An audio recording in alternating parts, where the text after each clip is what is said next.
સચ્ચિદાનંદ રૂપાય વિશ્વોત્પત્યાદિ હેતવે તાપત્રય વિનાશાય શ્રી કૃષ્ણાય વયમ નમઃ. ભગવાન શ્રી કૃષ્ણના જેટલા ગુણ લઈએ તેટલા ઓછા છે. અને એમાં પણ અત્યારે અધિક માસ ચાલી રહ્યો છે.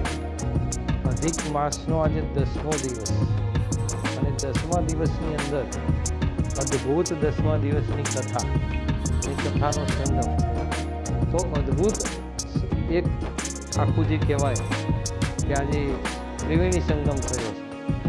ત્રિવેણી સંગમની અંદર એક કથાનો સંગમ, એક જે હરિભક્ત છે ભગવાનનું નામ સ્મરણ કીર્તન કરે છે એનો સંગમ, અને પુરુષોત્તમ માસ ચાલી રહ્યો છે એનો સંગમ.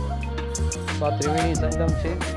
ત્રિવેણી સંગમની અંદર જેટલી ડૂબકી લગાવીએ એટલું પુણ્ય પ્રાપ્ત થાય એવું જ મહિમા જે છે એ અત્યારે આપણે અધિક માસનો છે. અધિક માસની અંદર ભગવાન શ્રી કૃષ્ણનું જેટલું નામ લઈએ એટલું પુણ્ય ફળ પ્રાપ્ત થાય છે. પુણ્ય ફળ એટલું છે કે અધિક માસ માટે એમ કહેવાયું છે કે જેને જે કોઈ પણ પ્રકારની મનોકામના હોય, પોતાના અંતરાત્મામાં જે કોઈ પણ પ્રકારની મનોકામના હોય એ મનોકામનાને સિદ્ધ કરવા માટે તમે પુરુષોત્તમ માસ કરો અને ભગવાન પાસે નિત્ય સ્મરણ કરો કે ભગવાન મારી આ મનોકામના પૂર્ણ કરો.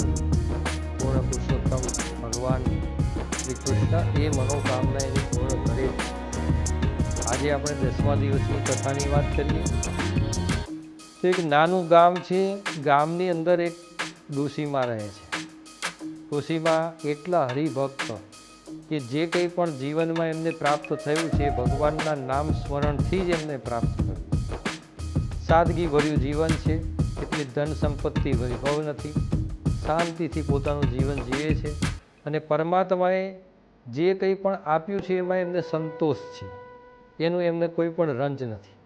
ઘણીવાર જીવનમાં દુઃખો હોય છે ને આપણા જીવનમાં, એના જ હોય છે કે આપણા જીવનમાં જે વાસ્તવિક આપણું જીવન હોય અને આપણી જીવનમાં જે અપેક્ષાઓ હોય, એ વાસ્તવિક જીવન અને અપેક્ષા વચ્ચેનું જેટલું અંતર મોટું હોય એટલું આપણું દુઃખ, અને વાસ્તવિક જીવનમાં જેટલું આપણે જીવીએ એટલું આપણું સુખ. આ જીવનમાં એક નિયમ પાકો કરી લેવાનો. કોઈ દુઃખ આપણને ભગવાન આપવા આવતા નથી. હા, પ્રાકૃતિક રીતે કોઈ દુઃખ તમને મળ્યું હોય એ અલગ વસ્તુ છે, પરંતુ કોઈ પણ ધન સંપત્તિ વૈભવ બાબતમાં આપણે આપણું ગુજરાન પૂરું થાય એટલું તો પરમાત્મા દરેક વ્યક્તિને આપી જ દેશે. પણ એનાથી કંઈક વિશેષ આપણી કામનાઓ હોય, આપણું જીવન એટલું સાદગી ભર્યું હોય, અથવા તો જે આપણી આજીવિકા ચાલતી હોય આજીવિકા પ્રમાણે આપણે આપણું જીવન જીવતા હોય તો એમાં કોઈ વાંધો આવે નહીં. પણ એનાથી આપણું જે વાસ્તવિક જીવન હોય એનાથી અપેક્ષાઓ બહુ ઊંચી હોય. એના માટે અપેક્ષાઓ જેટલી હોય એને પાર કરવા માટે, એને સર કરવા માટે અને એ કક્ષાએ પહોંચવા માટે એટલી મહેનત કરવી પડે. ઘણીવાર એટલી મહેનત કરો અને મહેનતની અંદર સફળતા આપને પ્રાપ્ત ના થઈ. એવું નથી કે મહેનત કરો એટલે તમને સફળતા પ્રાપ્ત થઈ જ જાય. ઘણીવાર મહેનત કરવા છતાં પણ કોઈક વસ્તુ એવી રહી ગઈ હોય એમાં નિષ્ફળતા પણ મળતી હોય, તો એ નિષ્ફળતાથી એ પાછું કંટાળ્યા વગર ફરીથી મહેનત તમે સ્ટાર્ટ કરો તો એમાં કોઈ વાંધો ના આવે. પણ મહેનત સ્ટાર્ટ કરી, મહેનત ખૂબ કરી અને પછી એમાં નિષ્ફળતા મળી અને નિષ્ફળતાના કારણે પછી તમે એકદમ કંટાળી જાઓ કે હવે તો આ કાર્ય થયું નહીં, મેં તો આટલી મહેનત કરી પણ નિષ્ફળ થઈ ગયો, અને પછી તમારામાં હતાશા નિરાશા આવે એટલે દુઃખ ઉત્પન્ન થાય કે ભાઈ આ કાર્ય કરીને થયું નહીં. એટલે વાસ્તવિક જીવન અને અપેક્ષા આ બંને વચ્ચેનું જેટલું અંતર હોય એટલું આપણું દુઃખ, અને વાસ્તવિક જીવનમાં આપણે જીવીએ એટલું આપણું સુખ. તો આજે ડોશીમાં હતા ને એવા હતા. એ વાસ્તવિક જીવનમાં જીવતા, કોઈ પણ પ્રકારનો બાહ્ય આડંબર નહીં, ખોટી કોઈ વાત નહીં, હંમેશા સત્ય જ બોલવું અને સાચું બોલી અને ભગવાને જે કંઈ પણ રોટલો આજીવિકા એ રેડિયો કાતવાનું કામ કરતા અને સૂતર કાતવાનું કામ રેટિયા દ્વારા થતું. એટલે રેટિયા દ્વારા જે સૂતર કંતાતું એના દ્વારા એમની આજીવિકા ચાલતી અને આજીવિકાથી એમનું ગુજરાન ચાલતું. એવામાં ધીમે ધીમે દિવસો પસાર થયા. એમાં દર વર્ષે અધિક મહિનો કરે અને અધિક મહિનામાં ભગવાનની ખૂબ સારી સેવા કરે. પરંતુ હવે તો માજીની ઉંમર થઈ અને અધિક મહિનો આવ્યો છે. અધિક મહિનો કરવાનો એમને પૂર્ણ નિશ્ચય પણ કર્યો. રોજ સવારે ઉઠી અને નદીએ નાહવા જાય. નદીએ નાહવા જઈને કાંઠા ગોરની કથાઓ સાંભળે અને એ કથાઓ સાંભળીને પછી ઘેર આવે. અને ડોશીમાને એમ થયું કે ભાઈ 1 દિવસ 2 દિવસ 3 દિવસ 4 દિવસ આમ કથાના પસાર થયા એટલે ડોશીમાને એમ થતું કે ભાઈ એક જુવાન જો છોકરો હોય ઘેર અને જો એને વહુ હોય તો કેટલું સુખ પ્રાપ્ત થાય કે છોકરો હોય વહુ હોય તો જેવું આવું એટલે સીધું મારે સીધું આમ જમવા મળે, તૈયાર થાળી મળે.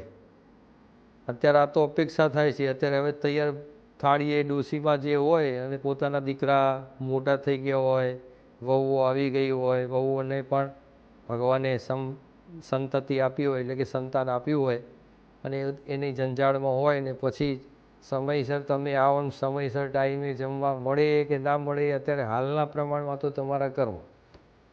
પણ આવું જે છે ડોશીમાં વિચારતા કે ભાઈ આવી વહુ મળે અને તૈયાર ભાણે જમવા મળે તો એવું વિચારતા હતા. પરંતુ હવે ડોશીને તો કંઈ સંતાન તો હતું નહીં એટલે ડોશીમાં તો શાંતિથી ભગવાનનું નામ લે અને રહે.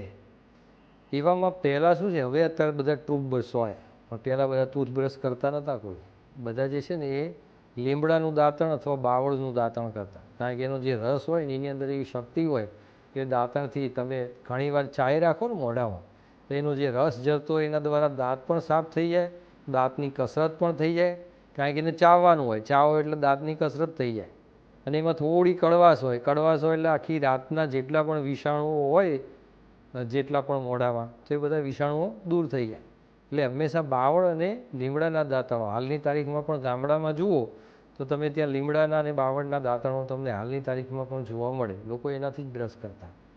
એટલે એવી રીતે બ્રશ કરતા. એટલે માળી હતા એ માળી જાતે જે છે બાવળના વૃક્ષ પાસે જે છે એના દાંતણો કાપવા માટે જાય છે. એવામાં એક સૂળ જે હોય છે બાવળની એ એમના હાથે વાગી જાય છે અને સૂળ વાગે છે એમાંથી થાય છે માજીને ફોડલો. હવે એ ફોડલો પાક્યો અને પછી જ્યારે ફૂટ્યો તો આમ સામાન્ય રીતે ફોડલો પાકીને ફૂટે તો એની અંદરથી પરું નીકળે. પણ આશ્ચર્ય એવું થયું કે એ ફોડલો ફૂટ્યો એ ફોડલાની અંદરથી એક ડેટકો નીકળ્યો. માજી તો પહેલાં તો ગભરાઈ જ ગયા કે આ ડેટકો આવ્યો ક્યાંથી, આ તો પાક્યું અને એમાંથી થોડો ડેટકો નીકળતો હશે. પણ આ તો ભગવાનની માયાને કોઈ પહોંચી શકે નહીં, કારણ કે વિશ્વેશ્વર તો એ છે, જે એ કરે એ જ થાય બધું. એટલે જે પેલો ડેટકો નીકળ્યો ડ્રાઉં ડ્રાઉં કરતો કરતો ઘરમાં ફરવા માંડ્યો. એટલે માજીને થયું કે નિશ્ચિત આની અંદરથી કંઈક ડેટકો નીકળ્યો, ભગવાનનું કંઈક કર્તવ્ય, કંઈક એમની મહિમા હશે.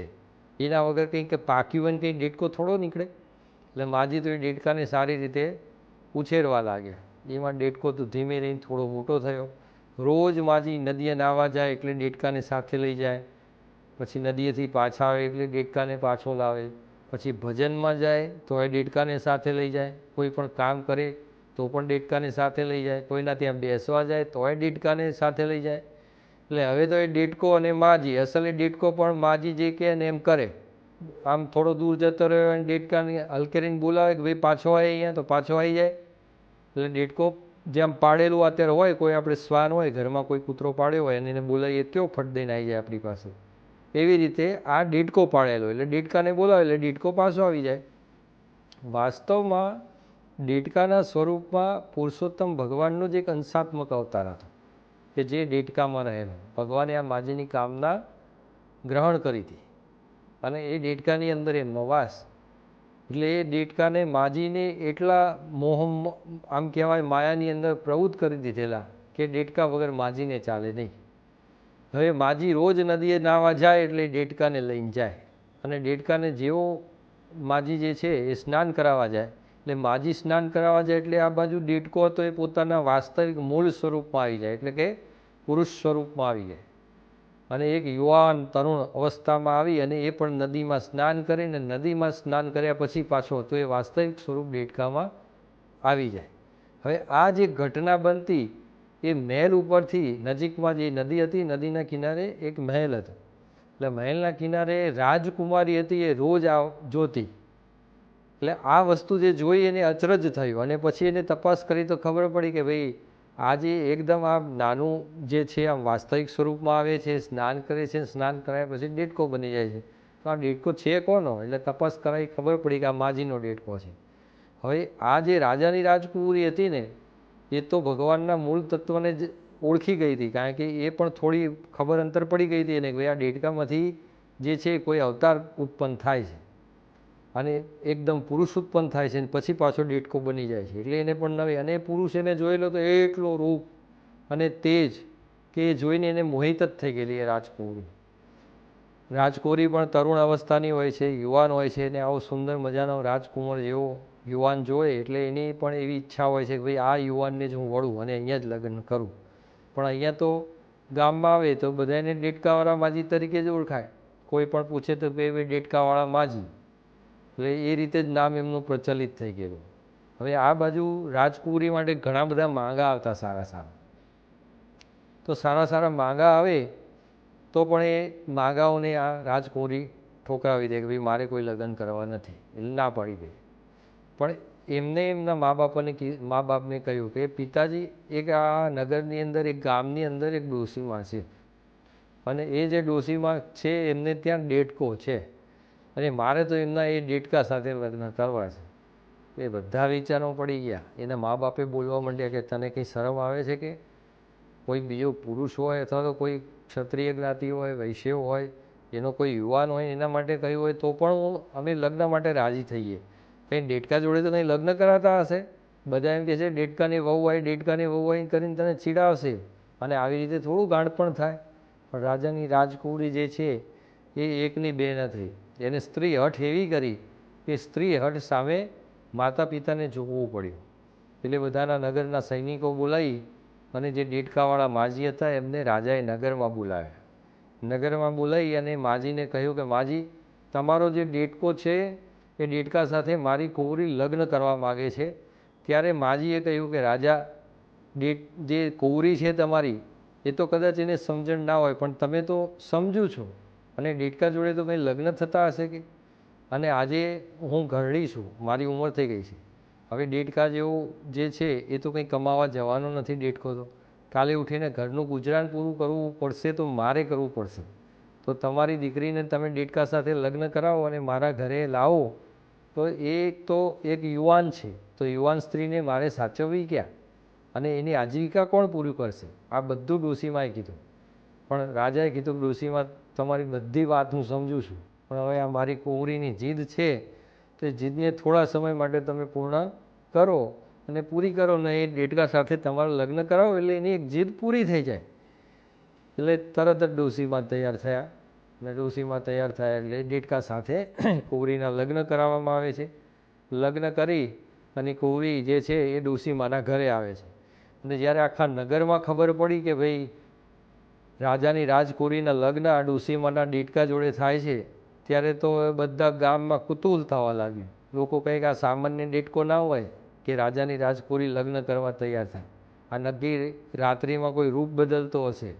કોઈએ કહ્યું કે ના, આ કોઈક મંત્રતંત્રવાળો દેડકો હશે. એમ કરીને અનેક પ્રકારની દેડકાની વાતો થવા લાગી. પરંતુ જ્યારે લગ્ન કરી અને જ્યારે એ કુંવરી ઘરે આવે છે ડોશીમાના ઘરે, ત્યારે તો ડોશીમાના ઘરે આમ ભીડ નથી માતી. ક્યાંથી જ્યાં ગામ આજુબાજુમાં ખબર પડે છે કે આ ડોશીમાનો દેડકો કંઈક ચમત્કારિક છે અને ચમત્કારિક દેડકા જોડે રાજાની રાજકુંવરીએ લગ્ન કર્યા છે, તો આજુબાજુના ગામથી પણ લોકો જોવા માટે આવે છે. એક તો રાજાની રાજકુંવરી પણ એટલી યુવાન, સ્વરૂપવાન, રૂપવતી અને સાથે દેડકા સાથે લગ્ન કર્યા હોય છે એટલે બીજું કુતૂહલ. એટલે આખું ગામ અને આજુબાજુના ગામના લોકો જોવા ચડ્યા છે અને પબ્લિકને કાબૂમાં કરવામાં પણ તકલીફ પડે એટલી પબ્લિક. પણ રાજાના રાજ સૈનિકો હોય છે એ ચારે બાજુ ગોઠવાઈ ગયા હોય છે અને આ રાજકુંવરીનું રક્ષણ કરતા હોય છે. અને બધાને જે છે એ પોતાનું જે ડોશીનું ઘર હોય એનાથી ઘણા બધા દૂર હોય મોકલી દે, કોઈને આવવા દે નહીં. હવે રાત્રિ પડી, રાત્રિનો સમય થયો એટલે આ રાજકુંવરી જે છે એ પોતાના શયનખંડમાં સૂવા આવે છે અને શયનખંડમાં સૂવા આવે છે એટલે હલકેરીને દેડકાને કહે છે કે સ્વામી, તમે તમારા મૂળ સ્વરૂપમાં આવો. કારણ કે તમે નદીએ જ્યારે સ્નાન કરવા આવતા અને તમે દેડકામાંથી મૂળ સ્વરૂપમાં આવી અને નદીમાં ડૂબકી લગાવતા હું રોજ તમને જોતી, માટે તમે તમારા મૂળ સ્વરૂપમાં આવો, હું તમને ઓળખી શકું. ત્યારે આ દેડકાએ અવાજ આપી અને મનુષ્યના અવાજમાં કીધું કે હું મૂળ સ્વરૂપમાં આવીશ પણ અત્યારે નહીં. અત્યારે હાલે તમે કાલે જ તમારા પિતાના ઘેર જજો જ્યારે તમને તેડવા આવે કાલે પરમ દિવસે જ્યારે તમારા પિતાજી આણું કરવા આવે ને તમને તેડવા આવે પગ ફેરવો કરવા માટે, એટલે તમે એમના ઘરે જાઓ અને ઘરે જઈને કહેજો કે હોમ હવન યજ્ઞાદિ કરાવડાવો અને સાથે સાથે આ માજી અને મને બોલાવડાવો અને એ વખતે હું મારા મૂળ સ્વરૂપમાં આવીશ. ત્યારે રાજાને ખબર પડી, રાજાની કુંવરી જે છે એને એના પિતાજીને કીધું કે હું જે દેડકા સાથે લગ્ન કર્યા છે એ દેડકો કોઈ સામાન્ય દેડકો નથી, એ તો પુરુષનું સ્વરૂપ ધારણ કરી શકે છે. અને એ દેડકાએ મને કીધું છે કે તમારા પિતાજીને કહેજો કે મોટો હોમ મોટો યજ્ઞ રાખે અને એ યજ્ઞની અંદર હું મારા મૂળ વાસ્તવિક સ્વરૂપમાં આવીશ. એટલે તરત જ રાજા તો ખુશ થઈ ગયા, ભાઈ મારી દીકરીએ લગ્ન કર્યા છે એ દેડકા સાથે નથી કર્યા, પણ કોઈ સ્વરૂપ છે, કોઈ શક્તિ છે એની જોડે એને લગ્ન કર્યા છે, કે કોઈ તત્વ જે છે એ તત્વને જાણવા મળશે. એટલે રાજા છે બધા નગરના વિદ્વાન બ્રાહ્મણો આવે છે, વિદ્વાન બ્રાહ્મણોને બોલાવે છે અને બોલાવી અને વિદ્વાન બ્રાહ્મણોને સાથે રાખી સુંદર મજાનો બહુ જ મોટો યજ્ઞ કરાવે છે. અને યજ્ઞ જે કરાવે છે એમાં સંપૂર્ણ નગરવાસીઓ, આ જે ડોશી હોય છે એ ગામ અને એના સિવાયના જેટલા ગામો હોય છે, ગામના નગર શ્રેષ્ઠીઓ અને આખા જે ગામો હોય છે બધા ગામોને બોલાવે છે. સુંદર મજાનો બધા જ ગામવાસીઓ માટે જમણવાર ગોઠવે છે અને બહુ ભવ્યથી અતિ ભવ્ય યજ્ઞનું આયોજન કરે છે. અને જ્યારે યજ્ઞની અંદર આહુતિઓ પડતી હોય છે અને આહુતિ પૂર્ણ થઈ અને પૂર્ણાહુતિનો સમય થવા થાય છે, ત્યારે આકાશની અંદરથી પુષ્પોની વર્ષા થવા લાગે છે. પુષ્પોની વર્ષા થતી જોઈ આજુબાજુના ગામના લોકો પણ અચરજ પામી જાય છે કે આ શું આશ્ચર્ય, આ શું થઈ રહ્યું છે. અને એવા જ સમયની અંદર જે દેડકો હતો એ દેડકાની અંદરથી ભગવાન પુરુષોત્તમ નારાયણ મૂળ સ્વરૂપની અંદર પ્રગટ થાય છે કે જેમણે પીળું પિતાંબર પહેર્યું છે, ગળાની અંદર સુંદર મજાની વનમાળા શોભી રહી છે, એક હાથની અંદર શંખ, બીજા હાથની અંદર ચક્ર, ત્રીજા હાથની અંદર ગદા અને ચોથા હાથમાં પદ્મ ધારણ કરેલ છે. સુંદર મજાનો રત્ન જડિત મુગટ અને કાનોની અંદર પણ કુંડલ શોભી રહ્યા છે. એવા અદ્ભુત બિરાજમાન ભગવાન શ્રી હરિનારાયણ ત્યાં પ્રગટ થાય છે. બધા ભગવાન શ્રી હરિનારાયણને જોઈ અને મસ્તક થઈ અને બધા એમને નમન કરવા લાગે છે. એવાની અંદર જ ભગવાનનું પુષ્પક વિમાન આવે છે. પુષ્પક વિમાન આવતા જ જે છે એ ભગવાન નારાયણ બધાને ઉપદેશીને કહે છે કે હે ભક્તો, આ માજી જે છે એમને પૂર્ણ શ્રદ્ધાથી ઘણા વર્ષોથી મારું પુરુષોત્તમ વ્રત કરતા આવ્યા છે. જ્યારે પણ પુરુષોત્તમ મહિનો આવે ત્યારે આ માજી સુંદર મજાની આરાધના ઉપાસના કરે અને આરાધનાને ઉપાસના કરી એમને મને પ્રસન્ન કર્યો છે. માટે એમની પ્રસન્નતાથી, એમના હૃદયના શુદ્ધ ભાવથી, એમના ભોળપણથી અને અંતરાત્માના શુદ્ધ ભાવથી હું પોતે આ દેડકો બની અને માજીના ત્યાં આવ્યો હતો, અત્યાર સુધી રહ્યો. હવે મારા મૂળ સ્વરૂપમાં આવી અને આ માજીના કારણે તમને બધાને પણ મારા દર્શન થઈ શકે છે. મારા દર્શન કરવા એ યોગીઓ માટે પણ ઘણા વર્ષો સુધી યોગ સિદ્ધિ કરે તો પણ હું એમના સ્વપ્નમાં પણ ના આવું, એવું મારું સ્વરૂપ છે. પરંતુ આજે માતાજીની ભક્તિના કારણે, આ માજીની ભક્તિના કારણે તમે બધા પણ મારા દર્શન કરી શક્યા છો. એટલું માજીનું પુણ્ય પ્રાપ્ત થયું છે અને એ પુણ્યના પ્રતાપે આજે તમે બધા મને મેળવી શક્યા છો, મારું સ્વરૂપને તમે જાણી શક્યા છો. એટલે તરત જ ભગવાન જ્યારે આ રીતની કથા કહે છે, આ રીતની વાત કહે છે, ત્યારે બધાની આંખોમાં દળ આંસુ આવી જાય છે અને બે હાથ જોડી ભગવાનને પ્રાર્થના કરતા હોય છે, એક ભગવાન તમે અમને સાર્થક કર્યા, તમે અમને દર્શન આપ્યા, તમારા દર્શનથી અમે ધન્ય થયા છીએ અને અમને આપણી અમૂલ્ય ભક્તિ અમારા હૃદયમાં જાગી છે અને આપણા પ્રત્યેનો ભાવ જાગ્યો છે. જ્યારે આ પ્રમાણે બધા પ્રજામાંથી અવાજ આવ્યો અને નારાયણની જય જય ચારે બાજુ બોલાવા લાગી, ત્યારે ભગવાન પણ ખૂબ પ્રસન્ન થાય છે અને પુષ્પક વિમાનની અંદર જે એમને લગ્ન કર્યા હતા એ રાજાની રાજકુંવરી અને માજી, આ બંનેને બેસાડી વિમાન એવું ઉડે છે એ સીધું વૈકુંઠ પહોંચે છે. આ રીતે માજીને ભગવાન પુરુષોત્તમ ભગવાન ફળ્યા એવા સૌને ફળજો અને સારા ફળ આ પુરુષોત્તમ મહિનાની અંદર સૌને મળજો. આ પુરુષોત્તમ મહિનાના આપ સર્વને જય શ્રી કૃષ્ણ.